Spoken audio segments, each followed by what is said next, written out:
দেখতে পাচ্ছেন আমার আব্বু এখানে অনেক কষ্ট করে লাগিয়েছে টমেটো গাছ।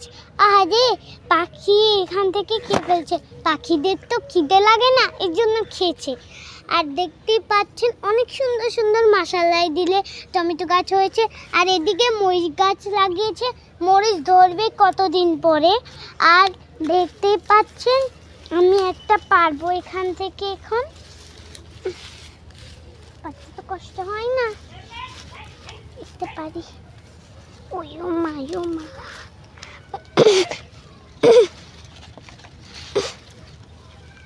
গাইস, আমি রয়েছি, শেষ পর্যন্ত অনেক কষ্ট করতে হচ্ছে। দেখতে পাচ্ছেন অনেক সুন্দর বাগান।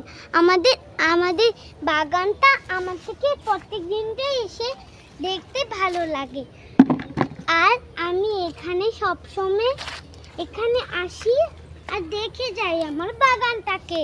আর দেখো কত সুন্দর সুন্দর টমেটো। আর একটা এখান থেকে পারলাম টুপিস করে, একটা খেতে ইচ্ছে করছে আমার, আমি এখানে লাগিয়ে দেবো। আর দেখতে, আর এখানে হলো লাল শাক, এগুলি আমার থেকে অনেক ভালো লাগে খেতে। সাথে হলো ভাত, সাথে আর হলো লাল শাক, আর কিছু না।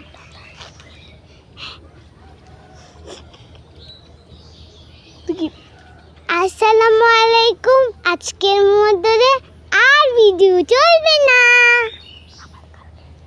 আবার কালকে ভিডিও করে দেখাবো আপনাদেরকে।